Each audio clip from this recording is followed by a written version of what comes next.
ॐ अज्ञानतिमिरान्धस्य ज्ञानाञ्जनशलाकया चक्षुरुन्मिलितं येन तस्मै श्रीगुरवे नमः। वाञ्छाकल्पतरुभ्यश्च कृपा सिन्धुभ्येव च पतितानां पावनेभ्यो वैष्णवेभ्यो नमो नमः।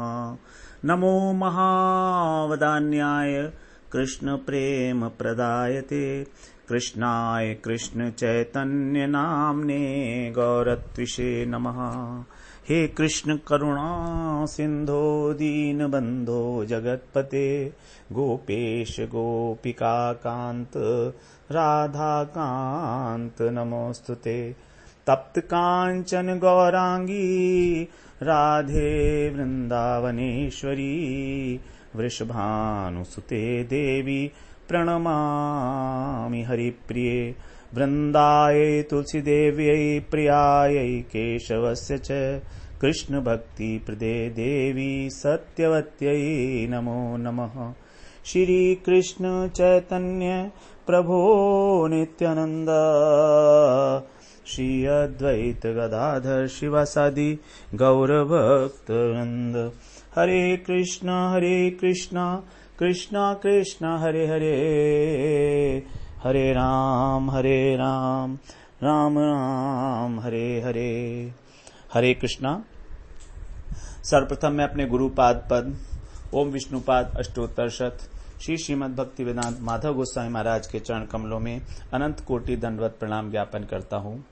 हम लोग श्रीमद् भगवद गीता के 12वें अध्याय का श्रवण कर रहे हैं, 11वें श्लोक का, जिसमें भगवान अपनी प्राप्ति के लिए अंतिम विकल्प, जो चौथा विकल्प है, वो बता रहे हैं। पहले भगवान ने रागानुगा भक्तों के लिए, जो प्रथम श्रेणी के भक्त हैं, भगवान से प्रेम करते हैं, उनके लिए कहा कि मन बुद्धि का समर्पण करो। यदि ये नहीं कर सकते तो तुम मेरे को प्राप्त करने की इच्छा करते हुए अभ्यास योग का पालन करो, अर्थात वैधि भक्ति का पालन। भगवान गुरु का आश्रय लेकर भगवान के नाम का स्मरण करना, जाप करना, संकीर्तन करना। तीसरे लोगों के लिए कहा, यदि तुम ऐसा भी नहीं कर सकते, तुम्हारी कर्मों में बहुत रुचि है, तो ठीक है, भगवदीय कर्म करो। भगवदीय कर्म मतलब मंदिर का निर्माण करवाना, मंदिर मार्जन करना, बगीचा लगवाना, इस प्रकार के जो कर्म हैं भगवान से संबंधित। अब ये तीनों के तीनों में भगवान के प्रति श्रद्धा होना आवश्यक है, लेकिन यदि श्रद्धा ही नहीं है तो क्या करना है? उनके लिए भगवान ने अंतिम विकल्प दिया है, चौथा विकल्प, कि तुम अपने कर्म के फल के अंदर आसक्ति मत रखो। ये वही बात है जो दूसरे अध्याय में भगवान कह आए हैं। वास्तव में कर्म योग ही है एक प्रकार का। सर्व कर्म फल त्यागम ततः कुरु यतात्मवान। अपनी इंद्रियों को और मन को वश में करके कर्म के अंदर आसक्ति का त्याग, यही है चौथा ऑप्शन। तो यहां पर एक बात स्पष्ट है कि जो कर्म किए जा रहे हैं वो निषिद्ध कर्म नहीं है। इसमें कोई भी झूठ, कपट, हिंसा इत्यादि जो हैं, उसको हम सर्व कर्म में नहीं डाल सकते। भगवान दूसरे अध्याय में बताए हैं, कर्मण्येवाधिकारस्ते मा फलेषु कदाचन मा कर्म फल हेतुर्भूमा ते संगो अस्तु अकर्मणि। कर्म फल के त्याग का मतलब यहां पर अकर्मण्यता नहीं है कि कर्म ही मत करो। यदि कोई सोचे कि जब फल ही नहीं लेना है तो भाई कर्म ही क्यों किया जाए, इसलिए भगवान ने सतर्क कर दिया, ते संगो अस्तु अकर्मणि, कि कहीं तेरी अकर्म में आसक्ति ना हो जाए। संगो, संग माने आसक्ति, अस्तु माने होना, अकर्मणि माने अकर्म में। यानी कि जो काम तुम्हें करने चाहिए वो भी ना करो, निषिद्ध कर्म नहीं करो, और जो शास्त्र सम्मत कर्म है वो भी मत करो। तो भगवान ने कर्म फल त्याग के विषय में जो बात की है, 18वें अध्याय में भी उस बात पर भगवान ने अंतिम बाद में उस उपसंहार करते हुए भी वो बात कही है। उसको सात्विक त्याग बताया भगवान ने। संगम त्यक्त्वा फलम चैव स त्याग है सात्विको मतः। 18वें अध्याय में 9वां श्लोक कहा, संगम त्यक्त्वा फलम चैव। आसक्ति का त्याग करके फलों में जो त्याग किया जाता है उसको सात्विक त्याग कहा जाता है। तो जहां भी कर्म फल के त्याग की बात आई है वहां पर हमें यह समझना है कि कर्म के फल की आसक्ति के विषय में बात कर रहे हैं, फल की इच्छा के विषय में बात कर रहे हैं, उसका त्याग। तो उसी का त्याग जो है कर्म का त्याग कहा जाएगा। इसका फल क्या होगा? इसका फल यह है कि हमारा जो कर्म करने का वेग है, आग्रह है, पूर्व संस्कारों के कारण, रजोगुण प्रवृत्ति होने के कारण, क्योंकि अधिकांशतः सभी लोग रजोगुणी हैं, मनुष्य मात्र रजोगुण है। जो सत्वगुण संपन्न थे वो तो स्वर्ग में चले गए, और जो तमोगुणी थे वो अधोलोक में चले गए, नीचे के लोकों में। लेकिन जो रजोगुणी मनुष्य है वो इस पृथ्वी पर आया है। तो हमारे अंदर काम करने का बड़ा वेग देखा जाता है, हम ये कर दें, हम ये कर दें, हम ये कर दें। तो ये जो वेग है ये धीरे धीरे शांत हो जाएगा। फल में जब हम आसक्ति नहीं रखेंगे तो जो पुरानी आसक्ति है वो तो मिट जाएगी और नई आसक्ति पैदा नहीं होगी। दो काम होंगे इससे।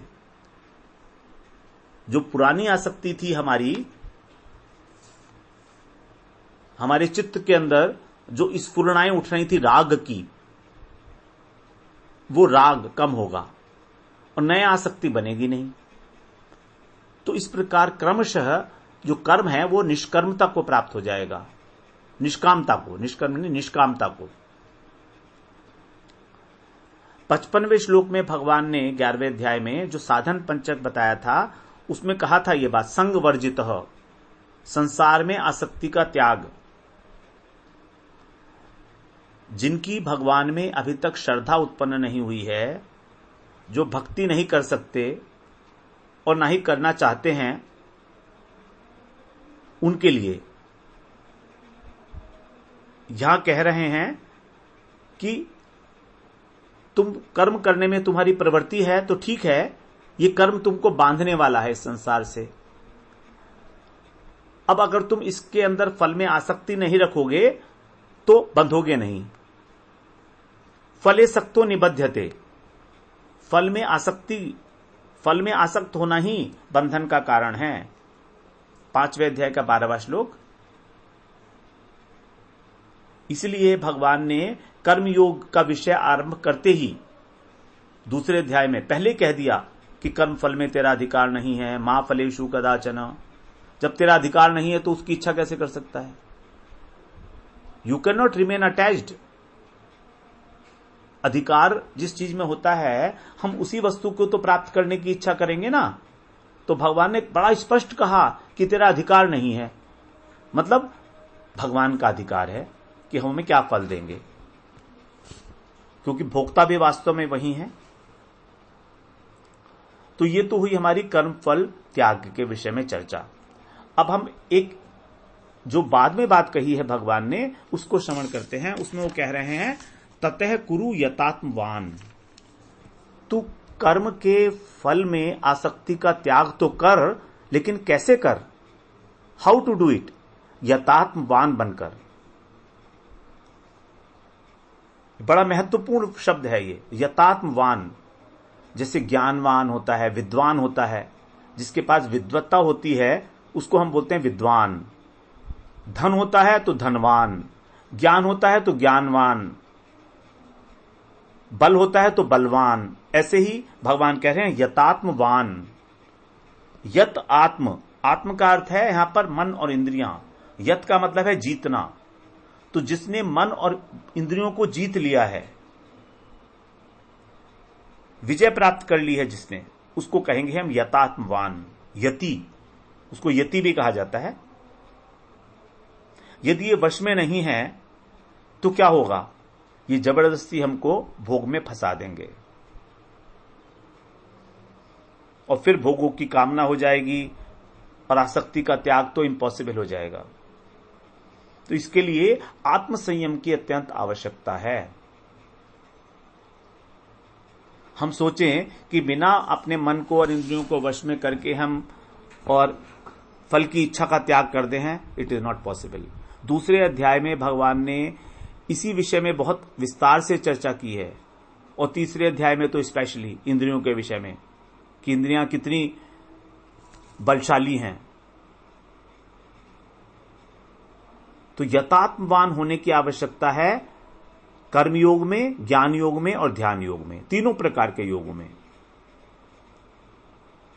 ऊपर के 3 श्लोकों में 8, 9, 10 में भगवान ने कहीं पर भी इंद्रियों और मन की संयम की चर्चा नहीं की, क्योंकि वहां पर क्या बात की जा रही है? भगवान से प्रेम करने वाले भक्तों की बात की जा रही है। और भक्तों के अंदर जब भगवान से प्रेम है, भगवान में श्रद्धा है, तो संसार से विरक्ति स्वाभाविक रूप से देखी जाती है। यद्यपि उनकी सांसारिक कामनाएं हैं, लेकिन उनका उद्देश्य संसार नहीं है। देखिए, यहां 2 बातें। संसार भक्त के अंदर ऐसा नहीं है भक्त निष्काम हो गया है, भक्त के अंदर कोई सांसारिक इच्छा नहीं है। उसको भी अपनी बेटी की शादी करनी है, उसको भी धन कमाना है, सब कुछ करना है, उसको भी मकान बनाना है, लेकिन वो ये सब कार्य करता है, लेकिन उसका उद्देश्य वो नहीं है। उसका उद्देश्य भगवत प्राप्ति है। उद्देश्य से ही जो है निर्धारित होगा कि वो क्या चाहता है अल्टीमेटली। तो इसीलिए वहां पर इंद्रिय निग्रह की बात नहीं की, मन के निग्रह की बात नहीं की, आवश्यकता ही नहीं है, क्योंकि सब कुछ तो भगवान का सेवा समझकर कर रहा है। वो भगवान की प्रसन्नता के लिए कर रहा है, अपने लिए तो कर नहीं रहा। मकान भी चाहिए तो इसलिए चाहिए कि भगवान का भजन कर सके, बच्चों की शादी करनी है तो इसलिए चाहिए कि चलो शादी करके अच्छी तरह से भगवान का भजन कर सकेंगे, पैसा कमाना है तो चलो फिर हम सुख पूर्वक और एकाग्र चित्त से भगवान का भजन कर सकेंगे, कोई चिंता नहीं रहेगी।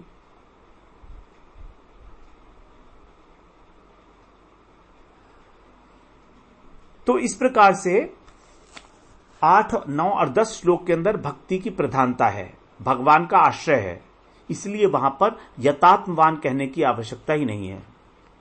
लेकिन यहां पर क्योंकि अब निष्काम कर्म होने की बात हो रही है, भगवान का आश्रय नहीं है यहां पर। अब भगवान का आश्रय नहीं है तो फिर क्या है? फिर तो बड़ा डेंजरस पोजीशन है। भगवान का आश्रय होता है ना, तो भगवान हमको बहुत बचा लेते हैं संसार के प्रलोभनों से, संसार की आसक्ति से। ये मरना माया तो इतनी प्रबल है कि हमको संसार में डुबो ही देगी, बिल्कुल डुबोना चाहती है वो, इतनी प्रबल है भगवान की माया। लेकिन भगवान का आश्रय लेने से माया मेताम तरंतिते, भगवान का आश्रय लेने से वो माया के चंगुल से निकल जाते हैं। और अब क्योंकि इन लोगों ने भगवान चौथे प्रकार के जो श्रेणी के भक्त हैं, सो कॉल्ड भक्त कहेंगे इनको, भक्त तो नहीं है ये, लेकिन इनके लिए कह रहे हैं वो कि अत्यंत अत्यंत आवश्यकता है इंद्रियों के और मन के निग्रह करने की। इसके बिना काम नहीं होगा, पतन की संभावना बढ़ जाएगी। ऐसे बहुत लोग हैं जिनको फल में आसक्ति नहीं है, लेकिन मन के ऊपर कंट्रोल नहीं है, इंद्रियों पर निग्रह नहीं है, और उनका साक्षात पतन होते हुए देखा जाता है। ऐसे बहुत सारे ज्ञान योगी हैं, अष्टांग योगी हैं जो पतन को प्राप्त हुए हैं। उदाहरण भरे पड़े हैं शास्त्रों में। अप्सरा का नृत्य देखकर विश्वामित्र तक डगमगा गए, सौबरी ऋषि डगमगा गए। कितने बड़े बड़े तपस्वी थे ये कोई छोटे मोटे तपस्वी नहीं थे। विश्वामित्र स्वर्ग तक जाने के लिए उन्होंने सीढ़ी तैयार करा दी थी त्रिशंकु को भेजने के लिए। इतनी पावर थी, इतनी सामर्थ्य थी उनके अंदर, अष्ट सिद्धियां प्राप्त थी उनको, एक नवीन सृष्टि कर सकते थे वो विश्वामित्र। वो भी किस प्रकार से मेनका के वशीभूत हो गए। तो ये कोई साधारण चीज नहीं है जो भगवान बता रहे हैं यहां पर। कर्मयोग, ज्ञान योग और ध्यान योग, इन सब के अंदर ही इंद्रिय निग्रह की अत्यंत अत्यंत आवश्यकता है। और इंद्रिय निग्रह कोई आसान काम नहीं है, स्पेशली इस कलयुग के समय में जहां पर एडवर्टीजमेंट का कितना बोलबाला है। भगवत आश्रय के बिना कुछ हो रहा ही नहीं, वास्तविकता तो यही है, कुछ होना ही नहीं है। इसीलिए यहां पर विशेष सावधानी रखने के लिए यतात्मवान शब्द भगवान ने कह दिया। इस प्रकार जो है निष्काम कर्म करना ही चौथा विकल्प है। भक्ति से कोई सीधा संबंध नहीं है इसका, लेकिन धीरे धीरे जब उसकी आसक्ति का त्याग होगा कर्मफल में, तो वो व्यक्ति ये नहीं जानता कि उसने भगवान को समर्पित नहीं किया है कर्म। ये निष्काम कर्म जो है केवल निष्काम कर्म है, अभी यहां पर भगवान से संयोग ही नहीं हुआ है। वो तो ये समझता नहीं है कि ये कर्म मुझसे भगवान करवा रहे हैं या मैं भगवान के लिए कार्य कर रहा हूं। वो तो केवल इतना समझता है कि हमारा कर्म करने में अधिकार है, फल में अधिकार नहीं है। इसलिए केवल कर्तव्य समझकर कर्म कर रहा है, बस इतनी मान्यता। वैदिक कर्म कर रहा है, शास्त्र सम्मत कर्म कर रहा है, लेकिन भगवान से कोई इसका संबंध नहीं हुआ है अभी किसी भी प्रकार का। तो इस निष्काम कर्म, केवल निष्काम कर्म, और इस निष्काम कर्म की भी कोई शोभा नहीं होती है। अहेतुक है ये कर्म, बिना किसी आसक्ति के किया जा रहा है, लेकिन ये निष्काम कर्म भी कोई बहुत शोभनीय वस्तु नहीं है।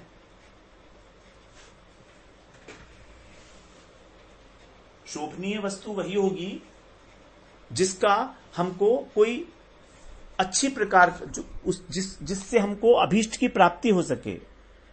तो इस प्रकार के कर्म करने से, निष्काम कर्म करने से किसी प्रकार के अभीष्ट की प्राप्ति नहीं होने वाली है डायरेक्टली। अभी बहुत सारा रास्ता इनको तय करना होगा। चित्त की शुद्धि तो होगी, लेकिन अभी इसके अंदर किसी प्रकार, जैसे एक गिलास होता है ना, अब गिलास में धूल भरी है, तो गिलास में धूल भरी है, तो अगर हमने उस धूल को निकाल दिया तो वो तो धूल दोबारा से भर जाएगी, खाली हो जाएगा। तो जब तक हम उसको किसी प्रकार से और भरेंगे नहीं, तब तक उसका कोई महत्व नहीं है। खाली गिलास में तो फिर दोबारा से गंदगी भर जाएगी। तो इस प्रकार का जो निष्काम कर्म है, इसकी कोई महत्व नहीं है। ब्रह्मा जी ने बताया है कि इस प्रकार का जो ये निष्काम कर्म है, इसकी कोई शोभा नहीं है।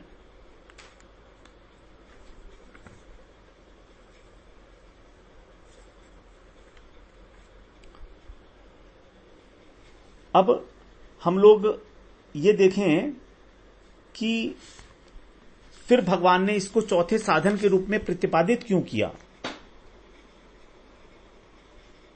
इसका कारण यह है कि एक संभावना क्रिएट हो जाती है। निष्काम कर्म व्यक्ति जब निष्काम हो गया, तो उसके अंदर जब सात्विक भाव उत्पन्न हो गया, सात्विकता तो आएगी ना। अब सात्विक होने के कारण मन के अंदर जब सात्विक और बुद्धि जब सात्विक हो जाएगी, तो सात्विक होने के कारण बिल्कुल नेचुरल है कि वो साधु संग मिल सकता है। उसको साधुओं की बात समझ में आने लगेगी, भक्तों की बात समझ में आने लगेगी निष्काम कर्म होने से। और तभी इसकी शोभा होगी जब वो उनकी संग करेगा, थोड़ा थोड़ा उनसे प्रभावित होकर, उनके आचरण से प्रभावित होकर जब भजन करेगा, तभी इसकी शोभा होगी। तो एक संभावना क्रिएट की गई है चौथे वे विकल्प में। भगवान ने यहां पर बिल्कुल नहीं कहा कि मुझे मेरी प्राप्ति होगी उसको किसी भी प्रकार से, या सिद्धि की प्राप्ति होगी। 10वें श्लोक में भगवान ने बोला कुर्वत सिद्धि मावाप्स्यसि। पहले में तो बोला निवसिष्यसि मय्येव, वो मुझ में निवास करेगा, रिजल्ट भी बता दिया। 10वें में भी बोला कुर्वन् सिद्धि मावाप्स्यसि, उसको सिद्धि की प्राप्ति होगी। लेकिन यहां पर भगवान बिल्कुल साइलेंट हैं, कुछ नहीं कहा, बस यही कहा सर्व कर फल त्यागम तथा कुरु यतात्मवान। तो प्राप्ति तो उसको वास्तविक वस्तु की तभी होगी जब वो साधु संग करेगा, क्योंकि सात्विक मन और बुद्धि में ही ये संभावना पैदा होती है कि वो शुद्ध साधु संग कर पाए। अब इन 4 प्रकार के श्लोकों में 8, 9, 10, 11 में 4 प्रकार के अधिकारियों का वर्णन किया गया है। हम लोग उसको एक बार समराइज करते हैं। सबसे पहले, जिस व्यक्ति के अंदर भगवान के श्री विग्रह के प्रति प्रेम है, भगवान में स्वाभाविक रूप से एक श्रद्धा है, जिसको जात रुचि साधक भी कहा गया है, जो उनके गुण और प्रभाव को जानता है, भगवान का नाम लेना, भगवान की लीलाओं का स्मरण करना, भगवान के गुण का गुणगान करना, संकीर्तन करना, स्वाभाविक रूप से कोई जबरदस्ती नहीं, ऐसे व्यक्ति के लिए भगवान ने कहा है निवसिष्यसि मय्येव अत ऊर्ध्वम न संशय, वो मुझ में ही निवास करेगा। यही भक्त है रागानुगा भक्त। रागानुगा मतलब रागात्मिक जनों का अनुगमन करने वाला रागानुग कहा जाता है। भक्ति रागात्मिक भक्ति होती है और रागानुग भक्ति होती है। तो रागात्मिक भक्ति जो होती है वो भगवान के पार्षदों में होती है, जैसे नंद बाबा, यशोदा, गोपियां, ब्रज के सखा, ये सब रागात्मिक जन हैं। रागात्मिक जन का मतलब है इनके हृदय के अंदर, इनकी आत्मा में राग भरा हुआ है, राग ही राग है भगवान के प्रति, रागात्मिक। इनका मन, बुद्धि, आत्मा सब कुछ सैचुरेटेड है राग से, प्रेम से, अनुराग से भगवान के प्रति, सहज रूप में, स्वाभाविक।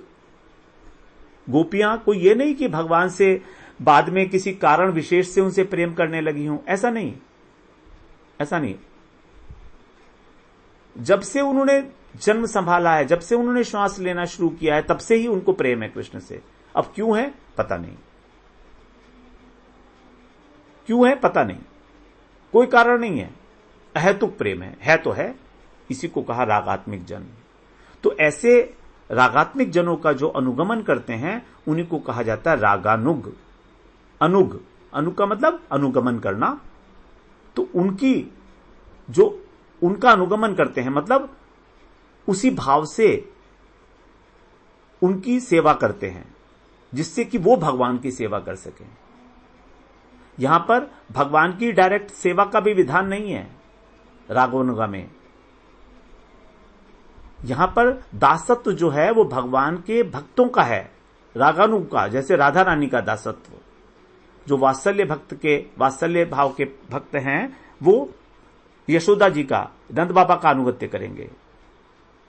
जो सख्य भाव के भक्त हैं वो भगवान के जो सखा हैं, मधुमंगल, सुबल, श्रीदाम इत्यादि, उनका अनुगत्य करेंगे। तो क्योंकि रागानुग जो है अनुगत्यमय धर्म है, अनुगत्यमय स्वभाव है, उसमें सेवा है। तो यही है सबसे प्रथम श्रेणी के भक्त, जिसको कहा गया कि गोपियां भगवान के अंदर तन मनस का, तच्चित्ता तन मनस का, रे मिरे अहसु तच्चित्ता तन मनस का महोदया। सुखदेव जी कह रहे हैं कि किस प्रकार से गोपियां अपने दिन के समय में भगवान के प्रति अपने चित्त को और अपने मन को लगाकर परमानंद का अनुभव करती थी। महोदया, वही है महोदय। महान भाग्य का उदय हुआ है जिनके। कैसा भाग्य? महान भाग्य कृष्ण का, जिनके हृदय में आविर्भाव हो रहा है, वही है महान भाग्य, सौभाग्य। महोदया, महोदय शब्द का मतलब ही यही है, जिसके महान भाग्य का उदय हो चुका है। और महान भाग्य क्या हो सकता है? हमारे हृदय में कृष्ण का आविर्भाव होना। अब दूसरी श्रेणी के जो भक्त हैं उनके लिए कहा गया कि जिनका स्वाभाविक प्रेम तो नहीं है लेकिन श्रद्धा है, और श्रद्धा होने के कारण वो बुद्धिपूर्वक अपने मन को भगवान में लगाना चाहते हैं।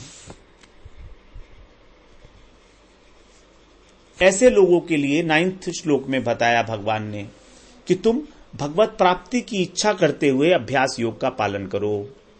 अभ्यास योग का मतलब यहां नवधा भक्ति, श्रवणम कीर्तनम विष्णु स्मरणम पाद सेवनम अर्चनम वंदनम दास्यम सख्यम आत्मनिवेदनम इति पुंसार्पिता विष्णोस् भक्तिश्चेतनवलक्षणा क्रियते भगवती अद्धा तन्मन्ये अधीतम उत्तमम। प्रहलाद महाराज कह रहे हैं हिरण्यकशिपु से कि ये 9 प्रकार की भक्ति है।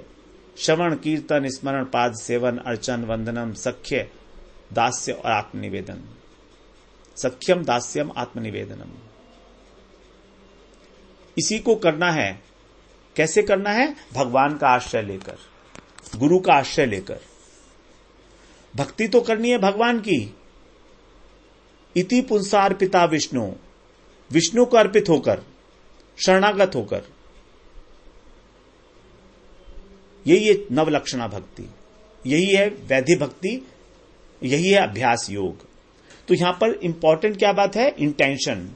इच्छाप्तुम माम इच्छाप्तुम धनंजय, सबसे इंपॉर्टेंट बात, माम इच्छाप्तुम धनंजय।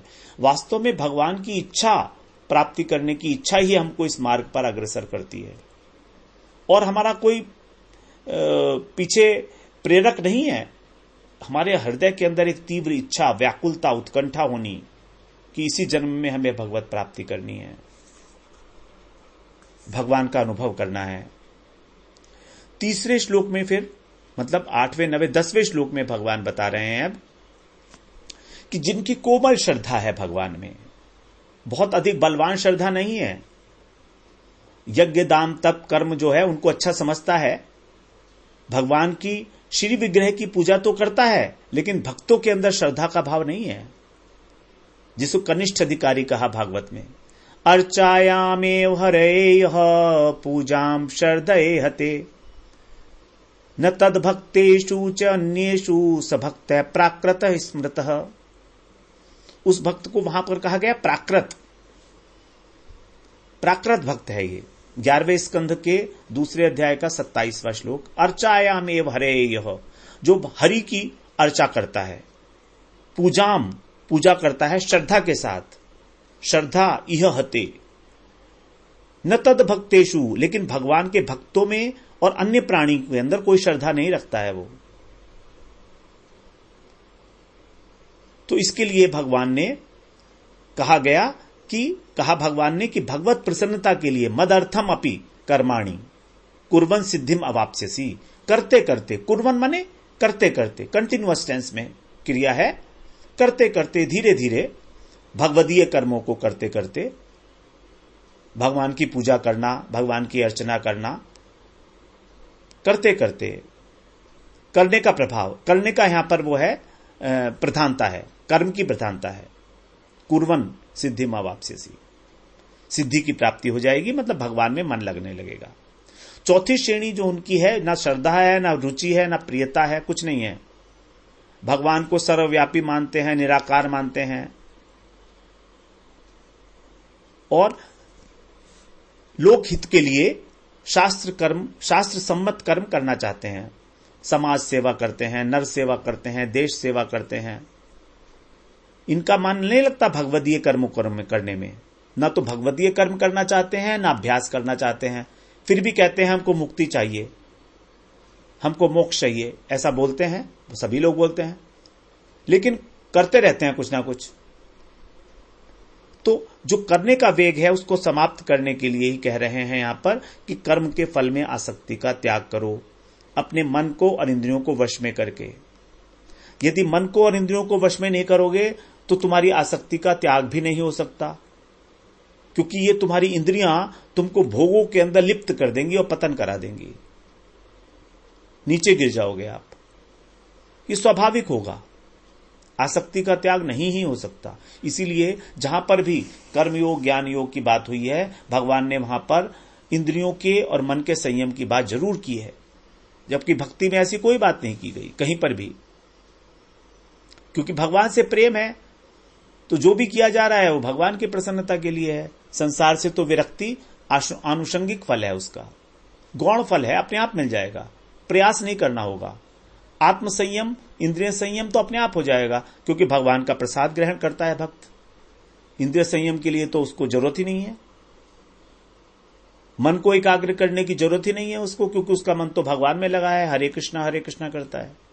मंत्र का जाप करता है वही है मन की एकाग्रता। तो इस प्रकार हम लोग